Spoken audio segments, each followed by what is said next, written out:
পানি দিয়ে আল্লাহ পাক তার রাসূলকে নিয়ে গেলেন। এগুলো নিয়ে যাওয়ার পিছনে অনেকগুলো কারণ বলেছিলাম। কেন এত বড় মর্যাদা তাকে দিলেন? অন্য আরেকটি মর্যাদা এই জন্য তাকে মেরাজ করালেন, রাসূলকে সান্ত্বনা দেওয়ার জন্য। যারা বলেন কিসের জন্য? সান্ত্বনার জন্য। বিশ্ব নবীজি কোরআনের দাওয়াত দিতে দিতে যখন কাফের বেঈমানদের থেকে যখন যন্ত্রণা নিপীড়ন যখন পেতেন, কষ্ট যখন পেতেন, বিশ্ব নবীজির চাচা যখন আবু তালিব যখন বেঁচে ছিল ততদিন পর্যন্ত সাহস করে বিশ্ব নবীকে কোনোদিন কেউ জোরে কথাও বলতে পারে নাই। আবু তালিব যদিও কাফের ছিলেন, তবে তিনি একজন ভদ্র কাফের ছিলেন। কখনো রাসূলের সাথে তিনি বেয়াদবি করেন নাই। ছোট্টবেলা থেকে বিশ্ব নবীকে আদর করে কোলের পিঠে করে তিনি রাসূলকে আদর দিয়ে বড় করেছেন। কোনোদিন তিনি হিন্দু মাত্র তিনি করেন নাই, ভদ্র, তিনি কাফের ছিলেন। এরকম কিছু হিন্দু মানুষ আছে না, যদিও অন্য ধর্মে, কিন্তু তার আচরণ ব্যবহার আছে অত্যন্ত সুন্দর। যদি শুধু তার সাথে ইসলাম যদি যোগ হয়, কালিমা যদি পড়ে, আল্লাহ পাক তার জন্য জান্নাতের দরজা অলরেডি খুলে দিয়ে দেবে। সুবহানাল্লাহ। সব থেকে ভালো শুধু ইসলামটা শুধু কবুল করে। আমরা অনেকেই মুসলমান নামধারী আমরা আছি, আমাদের আচরণ চলাফেরা এতটাই খারাপ, একজন বেধর্মীর চাইতে বেশি খারাপ। এই জন্য আবু তালেব ভদ্র কাফের ছিলেন, যদিও তিনি মৃত্যুর আগ পর্যন্ত তিনি ঈমান আনতে তিনি পারেন নাই। তার নসিবে নাই ঈমান, তার হেদায়েতের মধ্যে নাই, এই জন্য তিনি পান নাই। আবু তালিব নবুয়তের নবম বছরে তিনি যখন ইন্তেকাল করলেন, বিশ্বনবী অনেকটাই অসহায় হয়ে পড়লেন।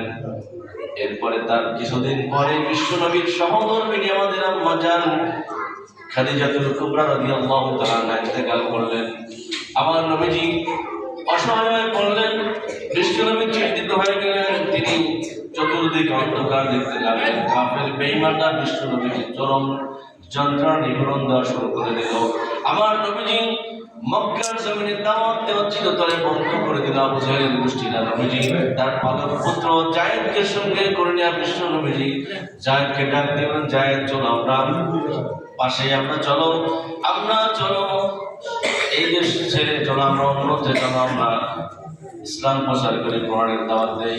বিশ্বনবী বুক ভরা মনে বড় আশা নিয়ে বিশ্বনবী মক্কার জমিন ছেড়ে দিয়ে বিশ্বনবী তায়েফ যখন চলে গেলেন দাওয়াত নিয়ে, তায়েফের মানুষগুলো, তায়েফের কাফেররা বিশ্বনবীর দাওয়াত গ্রহণ করলই না। বিশ্বনবীর মনে যে কষ্ট দুঃখ ছিল, যন্ত্রণা ছিল, আরো কষ্ট বাড়িয়ে দিল তারা। কাফের বেঈমানগুলো যুবক ছেলেদেরকে, দুষ্ট ছেলেদেরকে বিশ্বনবীর পিছনে লেলিয়ে দিল, বিশ্বনবীকে পাথর রক্তাক্ত করে দিল। পাহাড় পরিচালনা সকল ফেরেশতাগুলো বিশ্বনবীর সামনে হাজির। জিবরাইল আলাইহিস সালাম হাজির, ইয়া রাসূলুল্লাহ, আপনার সঙ্গে এই তায়েফের মানুষগুলো এত যন্ত্রণা কষ্ট দিল, আপনার সাথে যে আচরণ খারাপ করবো, আপনি বিশ্বনবী শুধু অনুমতি দেন, গোটা চতুর্দিকের পাহাড়গুলো চাপা দিয়ে তায়েফের মানুষগুলোকে চিরতরে শেষ করে দেয়। বিশ্বনবীজি ফেরেশতাদের ডাক দিয়ে বলেন, হয়তো আজ যদি আমি বদদোয়া যদি করি, আমি পাহাড় চাপা দিয়ে যদি সমস্ত তায়েফের মানুষগুলো যদি তুমি তোমরা যদি শেষ করে দাও, তাহলে আগামীকাল কার কাছে আবার কালিমার দাওয়াত নিয়ে যাবো। সুবহানাল্লাহ। বিশ্বনবী বললেন, তারা আমাকে চিনতে পারে নাই, বুঝতে পারে নাই, তারা আমাকে না চিনে না বুঝে আজ আমাকে রক্তাক্ত করলো, পাথর মারলো, আমি বিশ্বনবী তাদের সকলকে আমি ক্ষমা করে দিলাম। সুবহানাল্লাহ। বিশ্বনবীজি রক্তাক্ত হয়ে বিশ্বনবীজি যখন সেখান থেকে অতিক্রম করে একবার, দুইবার, তিনবার বিশ্বনবী তিনি মাথা করে সেখানে পড়ে গিয়েছিলেন। একবার, দুইবার, তিনবার বিশ্বনবীকে যখন পাথর মারল, নবীজির পাশে আঙ্গুর বাগানে চলে গেলেন। আঙ্গুর বাগানে গিয়ে বিশ্বনবীজি দেখলেন একজন যুবক সেখানে আঙ্গুর বাগানে কাজ করতেছে। বিশ্বনবীজি যুবককে ডাক দিয়ে বললেন, তোমার নাম আদ্দাস, তোমার নাম হলো আদ্দাস, তোমার বাড়ি হলো নিনওয়া প্রদেশে। লোক অবাক হয়ে তাকিয়ে থাকলো আর বলল, আপনি কি, আপনাকে তো চিনলাম না, আপনার অবস্থা এমন কেন? আর আপনি আমার নাম কেমন করে জানলেন? আমার বাড়ি নিনওয়া প্রদেশে সেটা কেমন করে জানলেন? আবার ইউনূস নবীর নাম কেমন করে জানলেন? বিশ্ব নবীজি ডাক দিয়ে বললেন, ইউনূস আলাইহিস সালাম একজন নবী, আমিও নবী, আর একজন নবীর খবর আর একজন নবীর কাছে থাকে, আর তোমার নাম এভাবেই আমি তার কাছ থেকে আমি জেনে নিয়েছি। সুবহানাল্লাহ।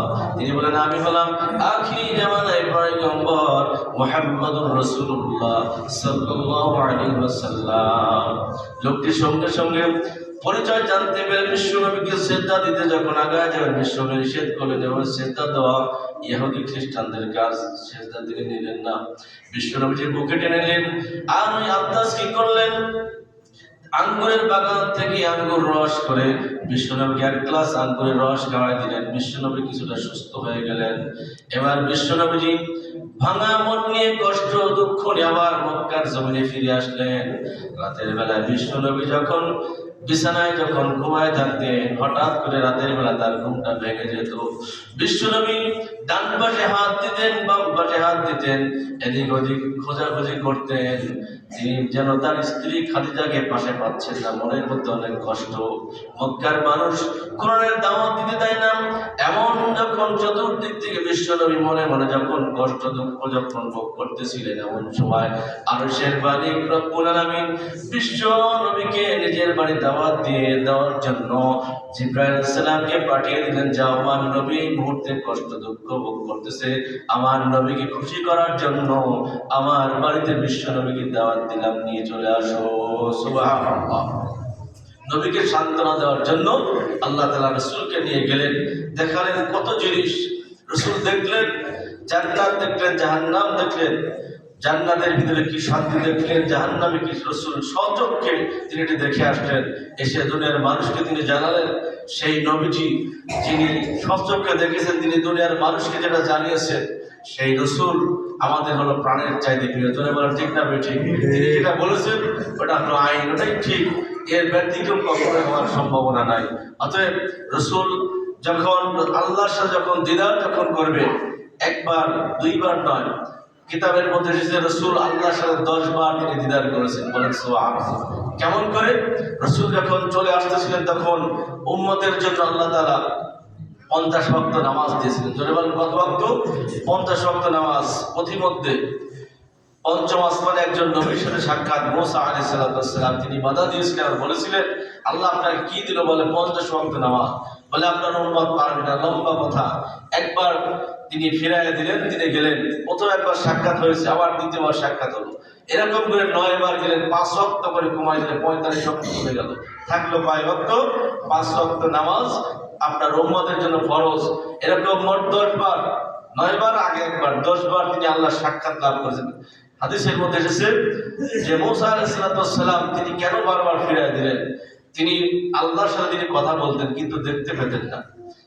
সত্য এইমাত্র যে আল্লাহ তাআলার দর্শন করেছে যে চোখ, সেই চোখ দেখে দেখে মুসা আলাইহিস সালাম তিনিও অনুভব করতেন আমি যেন স্বয়ং আল্লাহ তাআলাকে দেখতে পাচ্ছি। সুবহানাল্লাহ। এই কেবল দেখে এসেছেন আল্লাহকে, এই জন্য তিনি তাকে বারবার দেখার মজা নেওয়ার জন্য মুসা পয়গম্বর রাসূলকে বারবার দিচ্ছিলেন বিদায়, বারবার রাসূল ঘুরে আসছিলেন। এই মজাটা নেওয়ার জন্য আল্লাহ তাআলা গোটা উম্মতের জন্য 50 ওয়াক্ত নামাজকে আল্লাহ পাক 5 ওয়াক্ত করে দিলেন। সুবহানাল্লাহ। কিন্তু আল্লাহ রাব্বুল আলামিন নিয়ম হলো লা মুবাদদিলা লিকালিমাতি, আল্লাহ বলেন আমার কথার কোনো পরিবর্তন নাই। হে রাসূল, হে আমার হাবিব, আপনার উম্মতকে জানিয়ে দিবেন তারা যদি যত্ন সহকারে 5 ওয়াক্ত ফরজ নামাজ যদি জামাতে আদায় করে, তাদের আমলনামায় 50 ওয়াক্তের সওয়াব দিয়ে দেব। সুবহানাল্লাহ। পড়ব 5 আর গেইন করব কত ওয়াক্ত? 50 ওয়াক্ত। নামাজ পড়তে সবাই রাজি আছেন ইনশাআল্লাহ? দেখা যায় না মসজিদের কাজ। এই যে সুযোগটা দিলেন, পড়ব 5 কিন্তু 50 ওয়াক্তের সওয়াব আল্লাহ তাআলা দিয়ে দিবেন। এই সুযোগ যারা হাতছাড়া করতেছেন, এরা কিয়ামতের দিন এরা শুধু পস্তাবে, বারবার তারা চিন্তায় পড়ে যাবে কি ভুল যে করে আসছে। তখন তো চিন্তা করে লাভ হবে না, আফসোস করে কাজ হবে না। অতএব আগামীকাল না, আগামী শুক্রবার নয়, এখন থেকে নিয়ত করে আর কোনোদিন ফরজ নামাজ ছেড়ে দেব না। বলি ইনশাআল্লাহ। ইনশাআল্লাহ। সকলকে 5 ওয়াক্ত নামাজ যেন আমরা গুরুত্ব দিই, জামাতে যেন আদায় করতে আল্লাহ পাক তৌফিক দান করে। আমি শবে মেরাজের রজনী আজকে হলো 26 তারিখ দিবাগত রাত। আজকের এই রজনী যে সামনে আসছে, এই 26 তারিখ দিবাগত রাতে অধিকাংশ ঐতিহাসিকদের মধ্যে রাসূল আল্লাহর সাথে মেরাজে তিনি গিয়েছিলেন। এই জন্য প্রত্যেক বছরই শবে মেরাজের পার হয়ে যে ফজর নামাজ আসে, আমরা দোয়া অনুষ্ঠান করে থাকি। ইনশাআল্লাহ আগামীকালও ফজরের নামাজের পরে দোয়া অনুষ্ঠান হবে, এই সম্পর্কে কিছু আলোচনাও হবে। আপনাদের সকলের দাওয়াত। ইনশাআল্লাহ সকলেই ফজরে আসবেন এবং কিছু সিন্নি সালাতের জন্য সকলেই সহযোগিতা করে নামাজের পরে ইনশাআল্লাহ যে যা পারেন দিবেন। বিকেলে আরো কিছু হয়তো তোলা হবে, যতটুকু আল্লাহ পাক সকলকে যেন আশা এবং কবুল করেন বলে আমি যারা সুন্নত যারা পড়ে তারা সুন্নত পড়ে।